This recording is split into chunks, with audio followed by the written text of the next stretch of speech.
The Surface team had to recognize that we unintentionally created a barrier for our customers who are blind. Our older devices had F4 and mute sharing a key, with the only indicator for FN lock being a light. This caused screen reader users who were trying to close an app to sometimes mute their audio, cutting them off from their PC. Starting with the Surface Laptop 3, we separated mute and F4, made the state of FN lock accessible via Windows Narrator, and added tactile bumps to the F4 and F8 keys for better keyboard wayfinding. All of our Surface keyboards going forward will follow this pattern, but we can do more. When we engage with the blind and partially sighted community, they tell us that they need to customize their tactile indicators.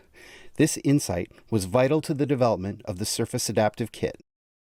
Hardware doesn't have the same personalization opportunities that software does, but if we work with the disability community, we can design adaptive systems of input, output, devices, accessories, and peripherals. Systems that give people a choice on how they use computers.